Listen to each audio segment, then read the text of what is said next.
seres humanos, desde su surgimiento como especie, han utilizado una infinidad de vegetales, animales y minerales para su alimentación, curación de enfermedades, ritos religiosos y un sinfín de actividades económicas, sociales y culturales. Las referencias más remotas de la utilización de sustancias con efectos terapéuticos, precedente directo de la moderna farmacología, las podemos encontrar en la observación que hacían los médicos primitivos, sacerdotes y chamanes de los efectos de plantas, animales o minerales sobre su salud, con el fin de identificar a aquellos que aliviaban o curaban sus males de otros que les enfermaban y hasta mataban. Y luego comunicaban este conocimiento por tradición oral de generación en generación. En el papiro Ebers, redactado en el Antiguo Egipto, cerca del año 1500 antes de nuestra era, se describen numerosas enfermedades y alrededor de 811 preparados en cataplasmas, píldoras, gárgaras, fumigaciones y enemas. La aplicación de fármacos a pacientes a fin de constatar sus efectos y su acción terapéutica antecede con mucho al desarrollo de la farmacología en el sentido estricto de la palabra, es decir, que se basa en estudios experimentales en laboratorio. Por ejemplo, los médicos griegos y romanos la practicaban sistemáticamente.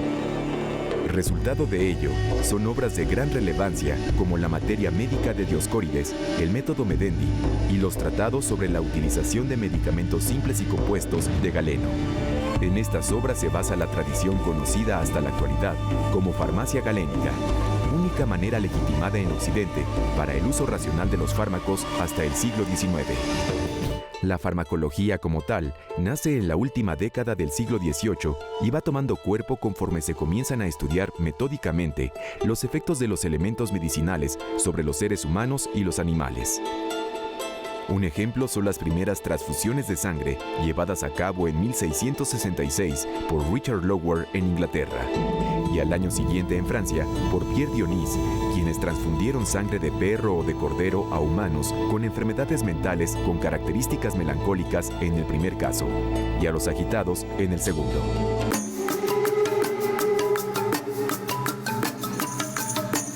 En el México prehispánico existía una rica tradición en el empleo de sustancias medicinales. El uso repetido de las plantas, minerales y sustancias de origen animal se apoyaba en la observación empírica de los efectos que producían. Los recetarios manejados por médicos prehispánicos contienen los usos y formas de preparación de más de 200 plantas, media centena de sustancias animales y otras tantas de origen mineral. Son muestra del profundo conocimiento del entorno en que vivían y de la observación detallada de los efectos que producían a quienes las administraban. Algunas plantas eran utilizadas por su semejanza con el órgano enfermo. A la Yolosóchitl, flor del corazón que semeja al corte del corazón en sentido sagital, se le atribuían propiedades de fortalecer esta víscera. Esta propiedad fue comprobada en el siglo XX mediante estudios farmacológicos formales. El estafiate y el epazote fueron bien conocidos como parasiticidas. Por otro lado, la infusión de ciguapatli o zoapatle, lo mismo que la infusión de cola de tlacuache, se usaba para conducir o acelerar el parto, para lograr la expulsión de la placenta o como abortivo. Lo primero es observar. Un ejemplo es suficiente. Quicapús de Coahuila hoy, Indios Pueblo en Arizona, siglos XVI, XVII, XVIII, y seguramente los migrantes que llegaron a Aztlán. Observan que hay un pajarito que se llama el quebrantahuesos, que come serpientes, porque es lo que encuentra, o come ratones, pero en el caso de serpientes, cuando lo muerde una serpiente, el pajarito se va, busca una planta, se come la planta y regresa a cazar serpiente. Lo ven los indígenas y nos dicen, esto es un antídoto. No decían antídoto, decían otra palabra, pero esto sirve contra la mordedura de serpiente. Lo empiezan a utilizar, hasta la fecha se utiliza, y es un antídoto contra la mordedura de serpiente.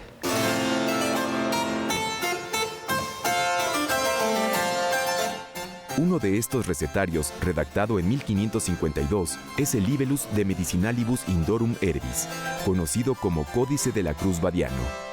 Sus autores fueron Martín de la Cruz, médico indígena natural de Tlatelolco, y Juan Badiano, oriundo de Xochimilco, quien tradujo el texto al latín.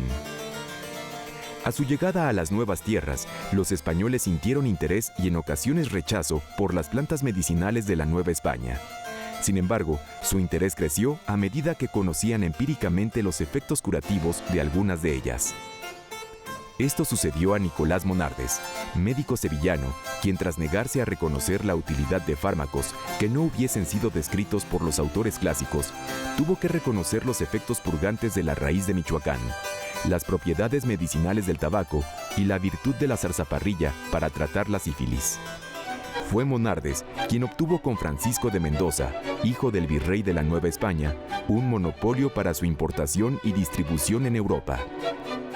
En el segundo tercio del siglo XVI, Fray Bernardino de Sahagún elaboró un repertorio farmacéutico. Recopiló los datos que los médicos nativos le narraron, identificando visualmente las plantas y pidiendo a sus informantes que las dibujaran. Con esta rica información, integró el Códice Florentino, documento que ha permitido reconocer y estudiar la medicina prehispánica. En este mismo sentido, Felipe II encomendó a su médico Francisco Hernández ir a México para estudiar los medicamentos propios de estas tierras. El notable sabio recorrió el territorio novohispano entre 1571 y 1576 y recopiló en 17 grandes volúmenes una gran cantidad y variedad de datos e información. Identificó y dibujó más de 3.000 especies de plantas y 500 de animales, e investigó sus efectos en pacientes internados en el Hospital de Naturales de la Ciudad de México y en el Hospital de Huaxtepec, además de ensayarlos en él mismo y en los miembros de su comitiva. Fue él quien, ante el fracaso de todos los medicamentos para tratar a las víctimas del cocolistle, una epidemia que provocó gran mortandad en 1576, recomendara un medicamento mexicano, el Cuananepili, purgante por excelencia, que arrojaría al exterior del cuerpo del paciente todos los malos humores y que se usó al lado de la triaca, un preparado de más de 50 componentes que se usó en México hasta 1908 y que contenía, entre otras sustancias, jengibre, valeriana, raíz de genciana, madera de aloe, canela de Ceilán, rosa roja, azafrán, champiñón de París, zumo de regalis y mirra. Ya entonces podemos vislumbrar la existencia de criterios bien establecidos que ahora llamamos farmacognósicos, que dan cuenta de la prescripción precisa de diferentes partes de una planta, como cortezas, hojas, flores, frutos, raíces, para buscar efectos diferentes. Hernández no se contentó con una observación empírica de los efectos de las sustancias medicinales que estudió. También las clasificó de acuerdo con sus efectos y definió sus cualidades de acuerdo con la ciencia oficial de su época, la cual consideraba la teoría de los 4 humores, procedente de la medicina de Hipócrates y perfeccionada por Galeno como la verdad científica. De diferentes maneras, Hernández estaba haciendo farmacología, con los métodos de comprobación de que se disponía en aquellos tiempos. Durante la colonia, se escribieron y publicaron numerosos libros médicos que sirvieron para la difusión de este conocimiento. Ejemplo de lo anterior son el Tesoro de Medicinas de Gregorio López, escrito alrededor de 1580 y publicado un siglo después. Los 4 libros de las virtudes y la naturaleza de las plantas, de Fray Francisco Jiménez, de 1615. La parte relativa a los medicamentos del Teatro Mexicano de Agustín de Betancourt a finales del siglo XVII y el Florileio Medicinal de Juan de Steinefer, impreso en 1712.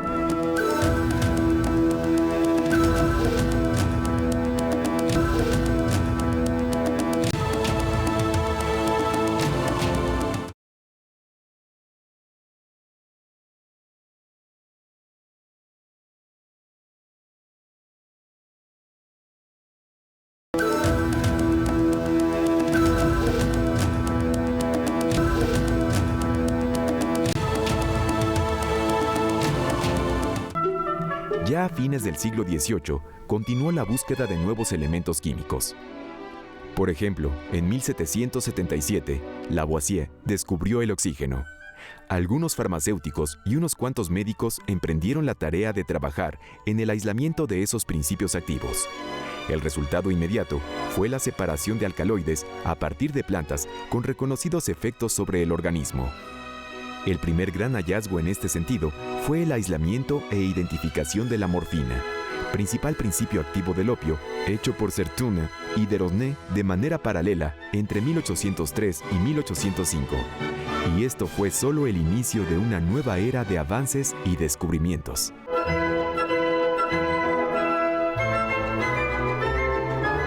A mediados del siglo XIX aparece el término farmacología al unir el viejo término griego fármakon, medicamento o veneno, y logos, conocimiento científico o tratado, es decir, conocimiento racional y metódico de los medicamentos.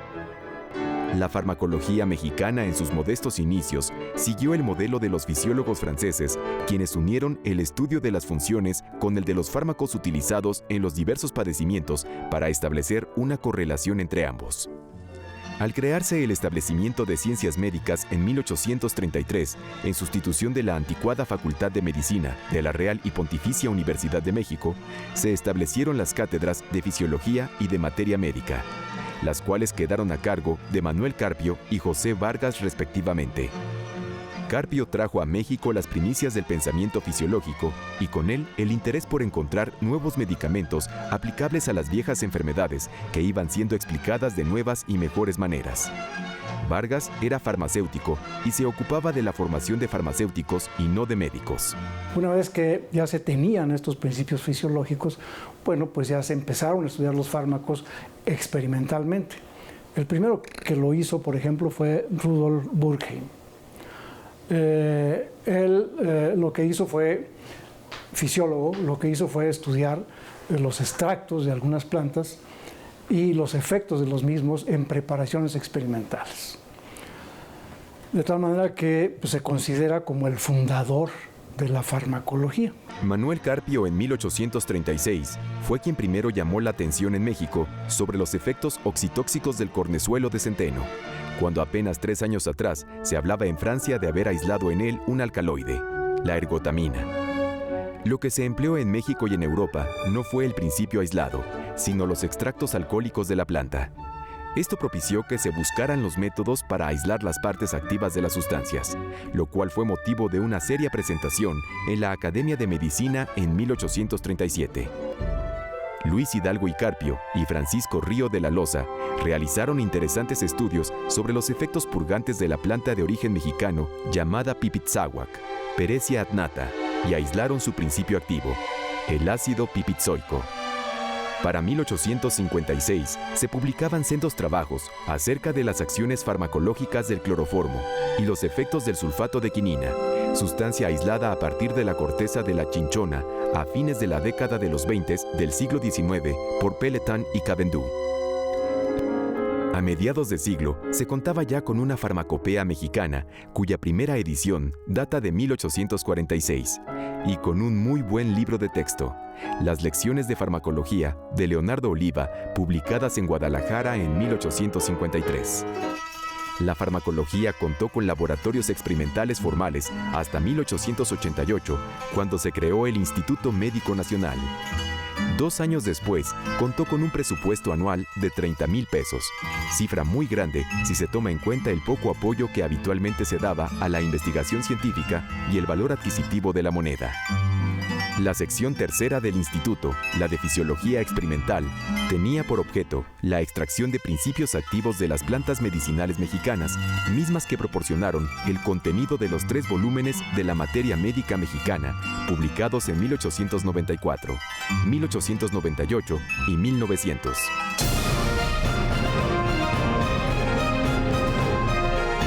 A inicios del siglo XX, Tomás Noriega publicó su extenso tratado Historia de las Drogas.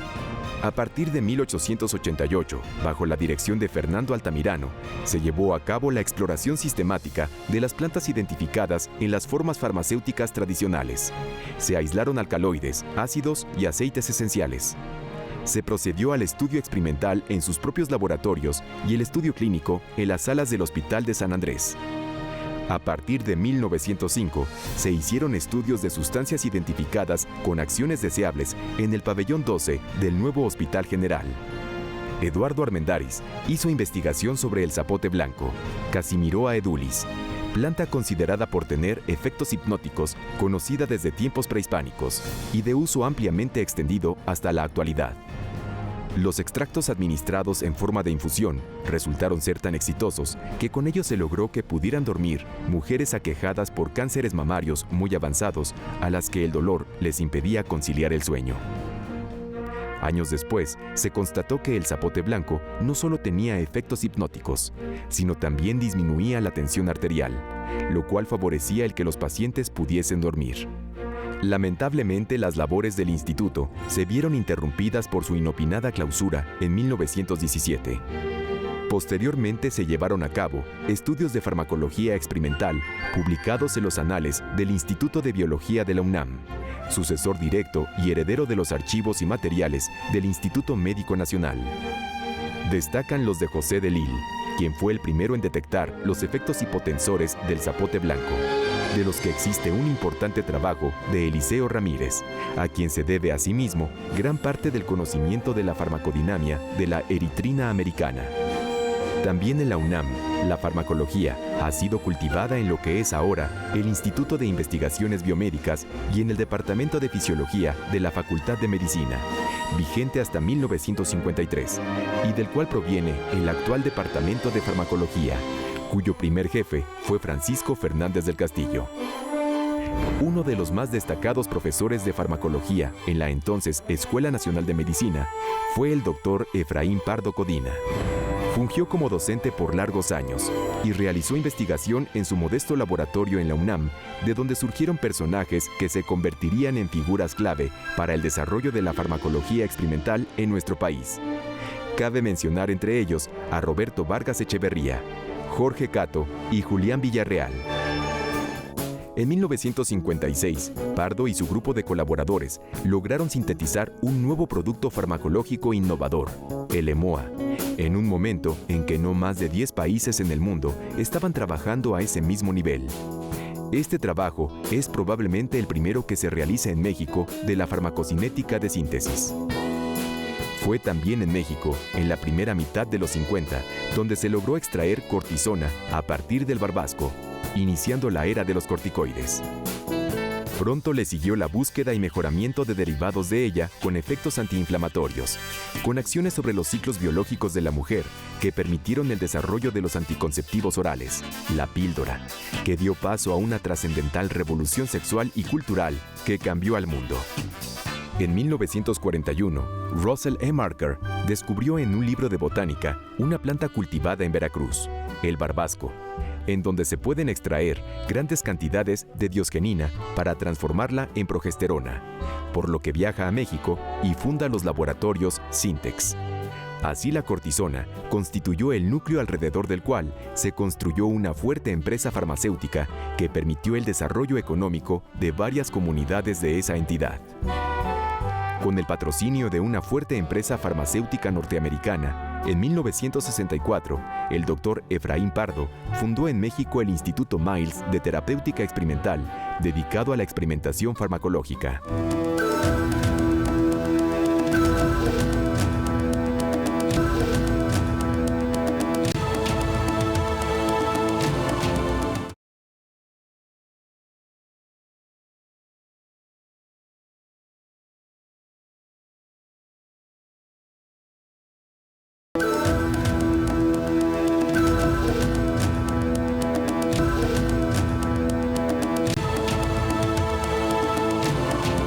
En sus inicios, un atractivo para incorporarme yo a ella fue que se hacía investigación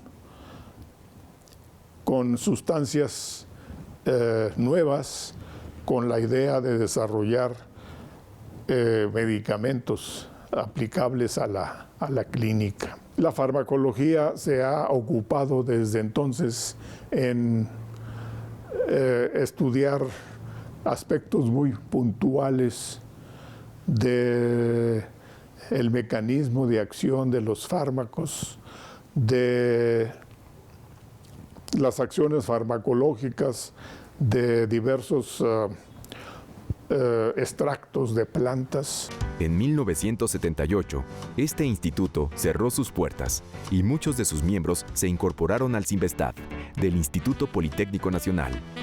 Julián Villarreal dirigió el Departamento de Farmacología. Enrique Hong, se hizo cargo de la sección de terapéutica experimental. María Isabel Murel, de la sección de toxicología, y Pedro Lehmann, de la de farmacoquímica. La investigación farmacológica se privilegió en el Hospital General y más tarde en el Instituto Nacional de Cardiología. La primera gran figura en este lugar y campo fue Rafael Méndez, precursor de la teoría de la importancia de la relación entre la dosis aplicada de un fármaco y su efecto subsecuente. El Dr. Méndez se formó primero en España, luego en Alemania y en la Universidad de Harvard. Llegó a México en 1946, invitado por Ignacio Chávez a su flamante Instituto Nacional de Cardiología, donde Méndez organizó el Departamento de Farmacología. Primero se trabajó allí sobre los cardiotónicos y los digitálicos, en especial el Yolosóchitl, Talauma mexicana. Contribuyeron al estudio de esta planta Ramón Pérez Irera, Alfredo de Micheli y Gustavo Pastelín. Los trabajos se diversificaron al estudio de las catecolaminas, en el cual destacó Pedro Serrano, de los antirrítmicos y de los medicamentos útiles en el tratamiento de la enfermedad coronaria. El Instituto Nacional de Cardiología, con una extraordinaria convocatoria del maestro don Ignacio Chávez Sánchez, reunió a distintos investigadores en ciencias básicas desde la fundación del instituto en el año de 1944. Entre los personajes que el doctor Chávez convocó para trabajar en investigación se encuentra el maestro don Arturo Rosenbluth y el doctor Isaac Costero, un eminente patólogo, y un farmacólogo que contrató viniendo de Estados Unidos, que se llamó Rafael Méndez Martínez, que es el fundador de este departamento y que empezó a trabajar aquí, en el laboratorio de farmacología, desde 1946. Sembró una serie de líneas de investigación, algunas de las cuales subsisten hasta la fecha. En los demás institutos nacionales de salud se lleva a cabo investigación sobre fármacos, pero está orientada fundamentalmente hacia los ensayos clínicos y no a la investigación farmacológica básica.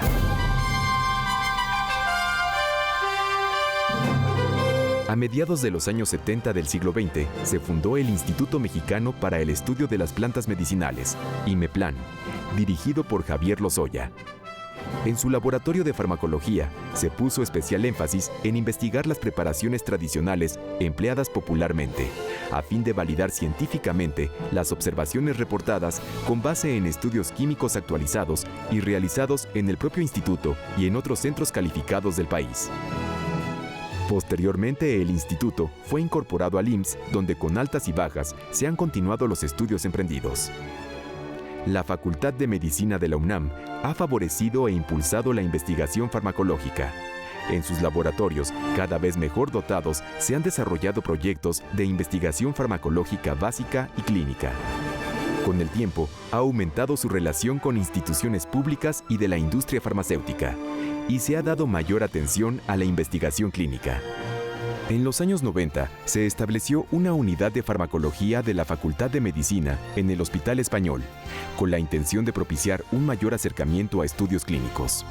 De igual manera, la Facultad y el Instituto de Química de la UNAM contribuyen notablemente con estudios de aislamiento de alcaloides, ácidos y aceites esenciales, determinando la estructura química de hormonas y otros compuestos orgánicos, poniendo en juego las nuevas sustancias aisladas y/o sintetizadas.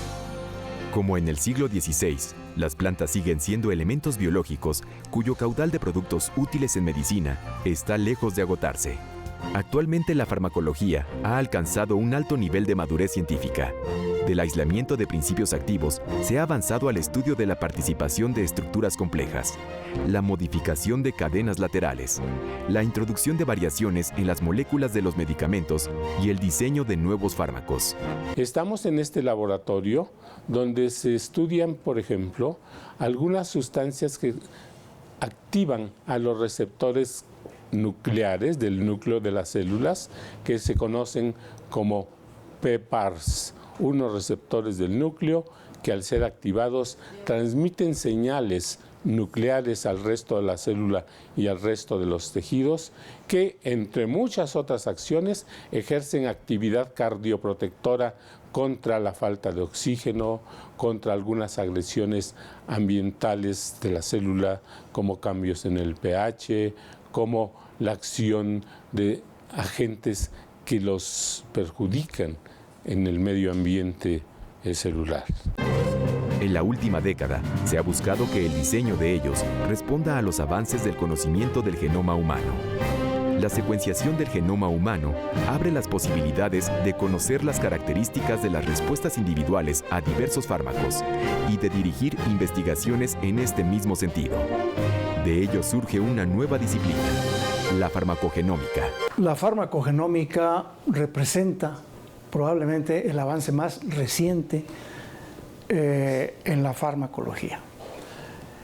No es nada más la farmacología, tiene la contribución de la genética. Ya por los 60s se identificó que había diferentes respuestas a un fármaco antituberculoso, la isoniazida, en los individuos. Algunos individuos metabolizan lentamente la isoniazida, son metabolizadores lentos, mientras que otros individuos son metabolizadores rápidos. Posteriormente, ya por los 90, se identificó que la N-acetiltransferasa, la enzima que degrada a la isoniazida, proviene de un gen que tiene múltiples variantes, múltiples alelos. El equipo genético con el que uno nace determina por lo menos alguna de las posibles variables de la actividad farmacológica y puede ser de alguna manera manejado para aumentar la efectividad de un tratamiento farmacológico. Nuevos medicamentos aparecen día con día y también día a día surgen numerosas y diversas necesidades. La farmacología mexicana sigue avanzando.